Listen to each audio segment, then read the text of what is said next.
Hello hi guy, this is Saurabh Kumar Singh. Welcome all of you to Wings coaching classes. तो आज के इस video में हम लोग द रिवॉल्ट ऑफ 1857 के बारे में पढ़ेंगे, जिसको हम लोग the first war of independence भी बोलते हैं, और जानेंगे कि क्या क्या political, religious, social, economical, militarical causes था जिसके कारण ये रिवॉल्ट ऑफ 1857 हुआ। और हम लोग डिफरेंट लेजेंड्स के बारे में पढ़ेंगे, जैसे कि रानी लक्ष्मीबाई हो गई, तांतिया तोपे हो गए, नाना साहेब हो गए एंड मंगल पांडे। तो सबसे पहले ना हम लोग पॉलिटिकल कॉजेस पढ़ते हैं। क्या पॉलिटिकल कॉजेस था जिसके कारण रिवॉल्ट ऑफ 1857 हुआ? उसमें पहला पॉइंट है पॉलिसी ऑफ एक्सपेंशन। ब्रिटिश अपने टेरिटरीज को एक्सपैंड करने के लिए डिफरेंट डिफरेंट मेथड्स यूज कर रहे थे।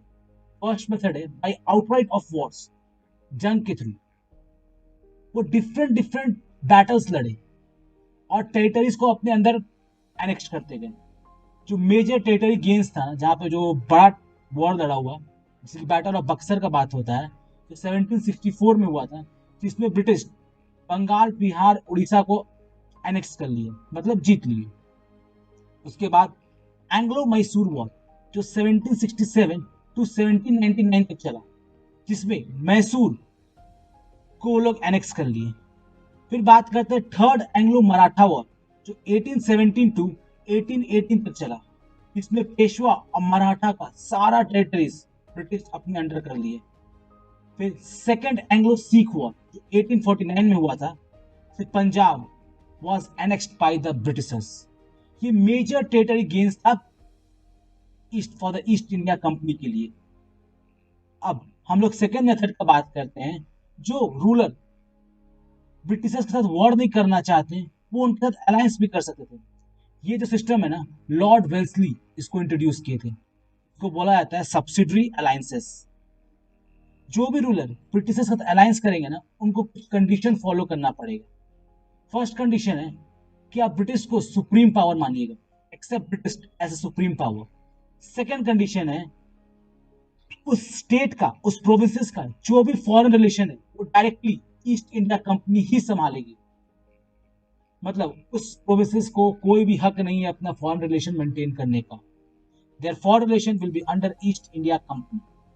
थर्ड पॉइंट है उस प्रोविंसेस को एक ब्रिटिश रेसिडेंट बना के देना होगा अपने हेडक्वार्टर में, और वहां पे कोई भी यूरोपियन वहां पे काम नहीं कर सकते। यूरोपियन कहने का मतलब एक्सेप्ट ब्रिटिशर, जैसे कि फ्रेंच, जर्मन, ये सब आपको यूरोपियन ही कहलाते हैं। ये सब वहां पे काम नहीं कर सकते except British resident at the headquarter, and agree not to employ any European to their service. Fourth point, agreed to maintain British troops at the capital at their own cost. कहने का मतलब है कि आपको ब्रिटिश ट्रूप्स को maintain करना होगा, वो भी अपने कैपिटल में, और वो भी अपने खर्च पे। मतलब राजा सिर्फ नाम का राजा है, सारा पावर्स तो ब्रिटिशर्स के पास ही चला गया। राजा एक पपेट के रूप में काम करता है सब्सिडरी अलायंसेस के तहत। ये नियम कौन इंट्रोड्यूस किया था? लॉर्ड वेल्सली लाए थे। अब हम लोग बात करते हैं थर्ड मेथड है, जो डॉक्ट्रिन ऑफ लैप्स। इसके तहत इसके तहत क्या है, अगर कोई राजा का अपना खुद का वारिस नहीं है और उससे पहले वो मर जाता है, खुद का वारिस आने से पहले वो मर जाता है, तो उसका टेरिटरी डायरेक्टली चला जाएगा कंपनी के पास। अगर अगर राजा अपना किसी को वारिस बना दिया, कोई किसी को अडॉप्ट कर लिया, तो वो जो एडॉप्टेड सन है ना, वो सिर्फ और सिर्फ राजा का प्राइवेट प्रॉपर्टी को ही एनेक्स कर सकता है, रख सकता है अपने पास, टेरिटरीज को नहीं। जो स्टेट इसका विक्टिम हुए थे वो थे सतारा, नागपुर, उदयपुर, झांसी, संबलपुर। और ये जो पॉलिसीज था ना, ये लॉर्ड डलहौजी इसको लाए थे। तो हम लोग देखते हैं कि by 1856 almost entire India was under East India Company, either by outright of wars, or by subsidiary alliances, or by doctrine of lapse. Second point है annexation of Awadh। 7 फरवरी 1856 को लॉर्ड डलहौजी अनाउंस किए कि जो अवध का जो रूलर है, जो king है, वाजिद अली शाह, वो अपने प्रोविंस को अच्छे से मैनेज नहीं कर पा रहा है। तो हम लोग क्या कर रहे हैं, अवध को अपने अंडर ले आ रहे हैं ताकि उसको हम लोग अच्छे से मैनेज कर सकें। और वहां के किंग के साथ जो प्रॉमिस किया गया था उसको ये लोग तोड़ दिए और अवध को कैप्चर। ठीक, अब हम लोग बात करते हैं third point, disrespect shown to Bahadur Shah. Bahadur Shah Zafar जो आखिरी मुगल रूलर थे, वो ब्रिटिश के प्रोटेक्शन के अंडर थे, जिसके लिए उनको पेंशन मिलता था फ्रॉम द ब्रिटिशर। 1849 में लॉर्ड डलहौजी अनाउंस किए ना कि जो बहादुर शाह जफर का जो सक्सेसर है वो इंपेरियल पैलेस जो रेड फोर्ट को यूज नहीं कर सकता। वो लोग को इंपेरियल रेड फोर्ट को खाली करना पड़ेगा, इंपेरियल पैलेस को खाली करना पड़ेगा। और उनको है ना कुतुब मीनार के आसपास एक जगह दे दिया गया था। इतना ही पे नहीं रुके, 1856 में जब लॉर्ड कैनिंग आए, 1856 में जब लॉर्ड कैनिंग आए तो वो बोले ना कि बहादुर शाह की मौत के बाद जो उनका आने वाला सक्सेसर, वो लोग इंपेरियल टाइटल जो किंग किंग बोलते हैं ना, इंपेरियल टाइटल को भी यूज नहीं कर सकते। तो ये मुगल्स को बहुत ही ज्यादा हर्ट किया, खासकर मुस्लिम कम्युनिटीज को। नेक्स्ट पॉइंट है ट्रीटमेंट मीटेड टू नाना साहब। नाना साहब जो बाजीराव टू के एडॉप्टेड सन थे, तो लॉर्ड डलहौजी अनाउंस किए ना कि नाना साहब को अब कोई आगे पेंशन नहीं मिलेगा क्योंकि वह एडॉप्टेड सन है बाजीराव टू के। तो ये मराठास को भी सेंटिमेंट्स का एकदम बहुत ज्यादा हर्ट हुआ उन लोग का। ठीक है, तो ये कुछ कुछ कारण था आपका पॉलिटिकल कॉजेस। तो third, economic causes. Economic causes में ना सबसे पहला पॉइंट है ruin of trade and handicraft. Britishers लोग जानते थे ना जो इंडियन टेक्सटाइल है वो बहुत ही अच्छा क्वालिटी का है, जिसके लिए ना वो लोग एक एक्ट पास किए 1720 में। उस एक्ट के तहत वो लोग इंडियन सिल्क और कॉटन क्लोथ्स का बैन कर दिए। इंडियन सिल्क और कॉटन क्लोथ को अपने यहां बैन कर दिए। हेवी ड्यूटीज मतलब बहुत ही ज्यादा चार्ज लगा दिया, अप टू 70 to 80%। अगर कोई आदमी यहाँ का सामान, इंडिया का सामान जाकर इंग्लैंड बेचता है ना, तो उस पर 70 to 80% ड्यूटीज लगा दिया जाएगा। 100 रुपए का सामान ऑटोमेटिकली 170 to 180 रुपीज में हो जाएगा। तो जब यहाँ का प्रोडक्ट बाहर बिकेगा ही नहीं तो क्या होगा, डिमांड नहीं रहेगा, डिमांड नहीं रहेगा तो क्या होगा, ऑटोमेटिकली इंडियन इंडस्ट्रीज जो है वो डिस्ट्रॉय हो जाएगा। और ब्रिटिशर्स क्या करते थे, अपना गुड्स को बहुत ही कम नॉमिनल ड्यूटीज में इंडिया के अंदर लाके बेचते थे, अपना फिनिश्ड गुड्स को। हम लोग का गुड्स पे हैवी टैक्सेस लगा दिए, ठीक है, हैवी ड्यूटीज लगा दिए, और अपना गुड्स को एकदम नॉमिनल ड्यूटीज में बेचते थे, जिसके कारण यहाँ का जो लोकल इंडस्ट्रीज था, जो इंडियन इंडस्ट्रीज था, वो डिस्ट्रॉय हो गया। सेकेंड पॉइंट है इम्पोविशमेंट ऑफ द कल्टिवेटर। देखो दो लोग, एक परमानेंट सेटलमेंट ऑफ जो 1793 में, इसमें क्या था, जमींदार इससे पहले एक रेवेन्यू कलेक्टर के रूप में काम करते थे बिफोर ये परमानेंट सेटलमेंट एक्ट के तहत, वो एज अ रेवेन्यू कलेक्टर थे। But after permanent settlement act of 1793 pass, they became the absolute owner of their state। वो लोग कंप्लीट ओनर बन गए और उनके पास ये पावर आ गया कि अगर कोई भी कल्टीवेटर पेमेंट नहीं दे रहा है तो उसको वहां से निकाल देंगे, अपने जमीन से उनको हटा दिया जाएगा और वो उस पर कब्जा कर लेंगे। ये जो एक्ट है ना, ये बंगाल, बिहार, उड़ीसा में फॉलो किया जा रहा है। उसके बाद आता है महलवाड़ी सिस्टम। ये आपका सेंट्रल इंडिया, गंगटिक वैली, पंजाब में देखा जाता था।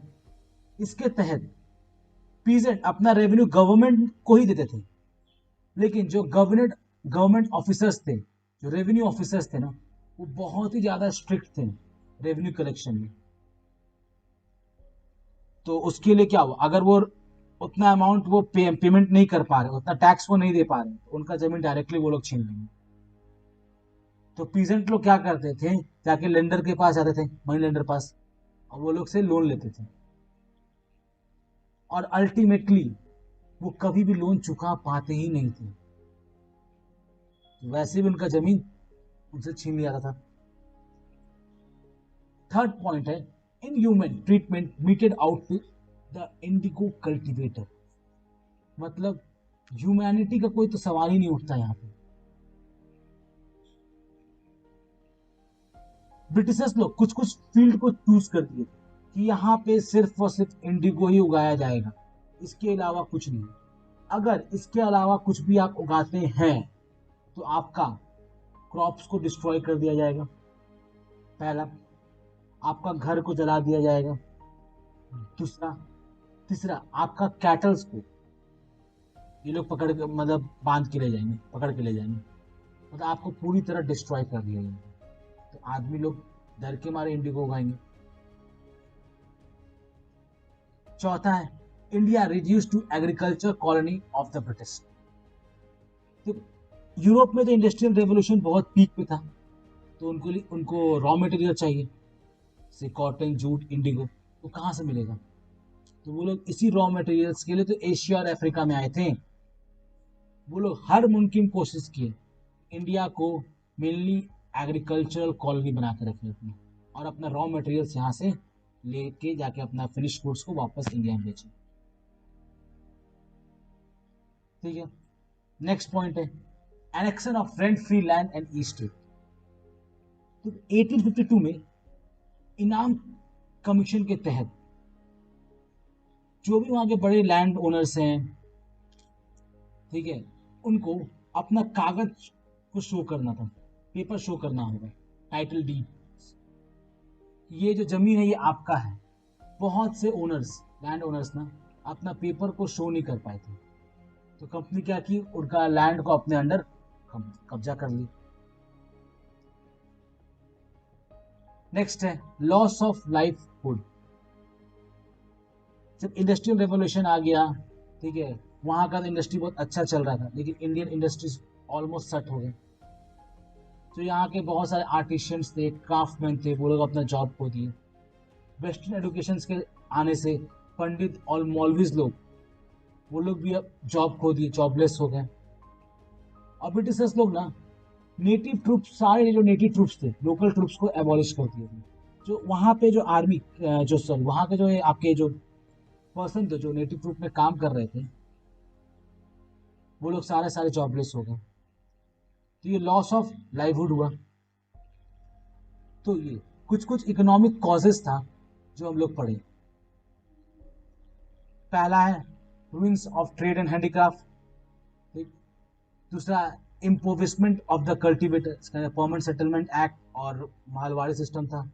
Inhuman treatment meted out to the indigo cultivator. India reduce to the agriculture colony. पांचवा, annexation of rent free land and estate. और छठा है लॉस ऑफ लाइफ। ये सारा इकोनॉमिक कॉजेस था। चौथा, मिलिट्रिकल कॉजेस। पहला इसमें पढ़ेंगे, पहला पॉइंट है, लो salary and poor prospect of promotion. जितने भी इंडियन सोल्जर्स थे जो ब्रिटिश के अंडर काम कर रहे थे, ब्रिटिशर्स को सर्व कर रहे थे, इंग्लैंड को सर्व कर रहे थे, वो लोग का सैलरी बहुत ही ज्यादा कम था, और वो लोग मैक्सिमम सूबेदार तक का रैंक पा सकते थे। एक तो लो सैलरी था, प्लस वो लोग को अच्छा पोस्ट भी नहीं मिलता, मैक्सिमम पोस्ट था वो था। दूसरा है फॉर डिस्ट्रीब्यूशन ऑफ ट्रूप्स।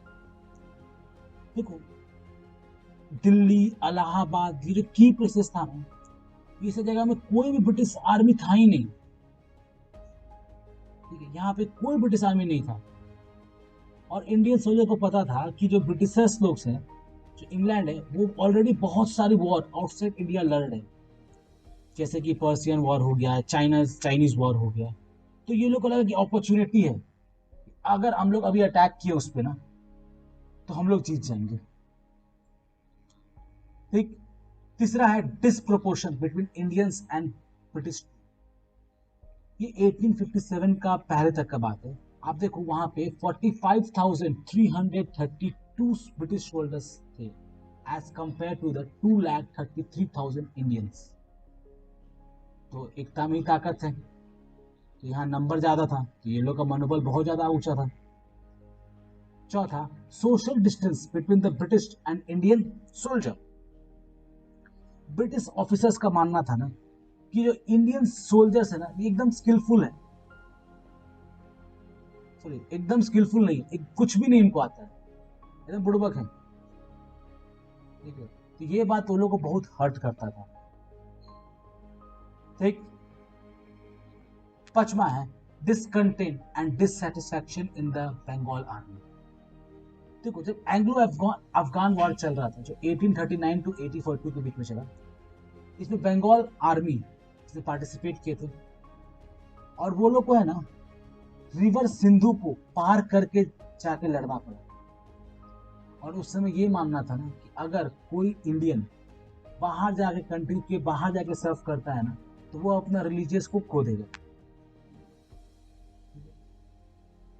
छठा कारण है जनरल सर्विस एक्ट, जो 1856 में लागू हुआ। इसके तहत बंगाल आर्मी की जितने भी पर्सन हैं, वो लोग को ना कभी भी कहीं पर भी सर्व करने के लिए रेडी रहना होगा। तो ये जो बंगाल आर्मी के पीपल्स लोग थे, वो लोग को अच्छा ही लगा। तो ये कुछ कुछ हम लोग पढ़े मिलिट्रिकल कॉजेस था, जिसके कारण रिवॉल्ट ऑफ 1857 हुआ। पहला, low salary and poor prospect of promotion. दूसरा, फॉल्ट डिस्ट्रीब्यूशन ऑफ ट्रूप। तीसरा, disproportion between Indian and British troop. चौथा, social distance between British and Indian soldier. पांचवा, discontent and dissatisfaction in the Bengal army. और last था general service. तो ये political causes थे जिसके कारण रिवॉल्ट ऑफ 1857 हुआ। ठीक है, अब हम लोग मूव करेंगे सोशल रिलीजियस कॉजेस पे। इसमें सबसे पहला आता है fear regarding the mass conversion to Christianity. क्या हुआ था कि यहाँ के जो पीपल्स लोग थे, वो लोग को एक डर बैठ गया था, वो लोग में पैनिक आ गया था कि ये लोग जबरदस्ती हम लोग को क्रिश्चियन धर्म में कन्वर्ट कर देंगे। क्योंकि इसके पीछे है ना कुछ कुछ कारण था, जैसे कि आपका क्रिश्चियन डॉक्ट्रिन वो कंपलसरी हो गया था, आपको पढ़ना पड़ेगा इन क्रिश्चियन मिशनरीज में। The teaching of Christian doctrines was made compulsory in the Christian missionaries. दूसरा है बाइबल। बाइबल का इंट्रोडक्शन गवर्नमेंट स्कूल और जेल दोनों जगह हो चुका था। तीसरा, जो क्रिश्चियन धर्म का जो ऑफिशियल्स लोग थे ना, वो लोग ओपनली क्रिश्चियन डॉक्ट्रिन के बारे में मॉस्क में, टेंपल में जाके प्रीच करते थे। तो ये आदमी लोग के मन में बहुत ही ज्यादा डर बना दिया कि ये लोग क्रिश्चियन धर्म हम लोगों को कन्वर्ट कर देंगे। सेकेंड है, law interfered with the religious and custom of the people. Britishers लोग कुछ लॉस को इंट्रोड्यूस किए थे, जो सोशली वो बहुत अच्छे थे, वो एक तरह का सोशल रिफॉर्म थे, जो हम लोग को उस समय देश को जरूरत भी था। लेकिन यहाँ के पीपल लोग उसको वेलकम नहीं किए। पहला लॉ है विडो रीमैरिज एक्ट, जो 1856 में हुआ था, जिसके तहत अगर किसी गर्ल का हस्बैंड मर जाता है तो वापस से शादी कर सकती है। सेकेंड है एबोलिशन ऑफ सती 1829 में। इसके अंदर पहले क्या था कि जो भी औरत का अगर हस्बैंड मर जाता है, तो उस औरत को जिंदा जला दिया जाता है हस्बैंड की चिता के साथ। तो इसको रोका गया और इसके खिलाफ वो लोग एक्शन लॉ लाए कि ये सती प्रथा खत्म करो। हिंदू लॉ ऑफ प्रॉपर्टी 1850 में आया। इसमें क्या था ना कि जो भी हिंदूज अगर वो क्रिश्चियन धर्म में कन्वर्ट हो जाते हैं तो उनको अपना फादर का प्रॉपर्टी मतलब इनहेरिटेड प्रॉपर्टी मिलेगा। चौथा, opening of western education for girls, girls लोग के लिए भी पढ़ने लिखने का सुविधा। तो जितना भी जो रिलीजियस रिफॉर्म थे जो एक तरह का अच्छा ही था समाज के लिए, लेकिन उस समय वहां के पीपल लोग इसको इंटरफेरेंस समझे अपने कस्टम में। Third point, introduction of railways and telegraph. देखो रेलवेज में प्रॉब्लम क्या था, रेलवेज में देखो जब रेलवेज में कोई ट्रैवल करता है तो अपर कास्ट और लोअर कास्ट की जो पीपल लोग थे ना वो लोग साथ में ट्रैवल कर रहे थे, एक ही कंपार्टमेंट में एक ही बोगी में बैठना था। तो आदमी लोग को लगा ना कि ब्रिटिशर्स हम लोग का जो सोशल ऑर्डर है उसको ये तोड़ना चाह रहे हैं। टेलीग्राफ, टेलीग्राफ में अजीब सा र्यूमर फैल गया। टेलीग्राफ में एक र्यूमर था कि ये जो पोल लगाया गया है सब जगह, जो भी इंसान ब्रिटिशर से खिलाफ जाएगा तो कंपनी का बात नहीं सुनेगा उसको उसको उसको वहां पर टांग दिया जाएगा, उसमें फांसी दे दिया जाएगा। ये एक र्यूमर फैल गया। तो introduction of railway and telegraph ये कारण बना। चौथा है policy of racial discrimination. British officers Indians को बहुत ही ज्यादा रूडली ट्रीट करते थे, बहुत ज्यादा एरोगेंट थे टुवर्ड्स द इंडियन, और बिलीव करते थे ना कि वो लोग का जन्म हम लोग पे रूल करने के लिए हुआ है, हम लोग को जब मन तब कर इंसल्ट कर देंगे, इवन हम लोग को मार भी देते थे। तो इसके कारण ये जो रेशियल डिस्क्रिमिनेशन हो रहा था इसके कारण भी ये बहुत ही ज्यादा रोल प्ले किया रिवॉल्ट ऑफ 1857 के लिए। पांचवा, फियर रिगार्डिंग इंग्लिश एजुकेशन। तो इसमें क्या है, क्रिश्चियन मिशनरीज बहुत सारा स्कूल्स का एस्टैब्लिशमेंट किए थे इन इंडिया, और उस स्कूल्स में क्या हो रहा था, इंग्लिश पढ़ाया जा रहा था। उसी स्कूल में नहीं बल्कि इंग्लिश को है ना मदरसा और कुछ हिंदू कॉलेज में भी इंट्रोड्यूस कर दिया गया था। ये जो शिफ्ट हो रहा था ना ओरिएंटल ट्रेनिंग से oriental language towards the English western education, ये जो यहाँ के पंडित हैं जो मौलवी हैं ये लोग को पसंद नहीं आया। ये लोग को लगा ना कि ये हम लोग का जो स्टडीज है उसको ये डिस्करेज कर रहे हैं। तो एक तरह का फियर आ गया वो लोग के बीच में कि ये हम लोग का स्टडीज को, हम लोग का जो ग्रंथ है इसको ये लोग डिस्करेज करेंगे, तोड़ देंगे, तहस नहस कर देंगे। ठीक, ये था कुछ कुछ आपका सोशल एंड रिलीजियस कारण। पहला, fear regarding the mass conversion of Christianity. दूसरा, law interfere with the religious custom of the people. तीसरा आपका introduction of railway and telegraph. चौथा, पॉलिसी ऑफ रेशियल डिस्क्रिमिनेशन। पांचवा, fear regarding the English education. तो आज की इस वीडियो में हम लोग जाने क्या क्या political, social, religious, economical, militarical causes था जिसके कारण रिवॉल्ट ऑफ 1857 हुआ। और हम लोग अगले वीडियो में पढ़ेंगे क्या इमीडिएट कॉजेस था जिसके कारण रिवॉल्ट ऑफ 1857 का शुरुआत हुआ। और हम लोग डिफरेंट इवेंट्स भी जानेंगे कि झांसी में क्या हो रहा है, दिल्ली में क्या हुआ। So like, share and subscribe this channel, and this is Saurabh Kumar Singh signing off for today.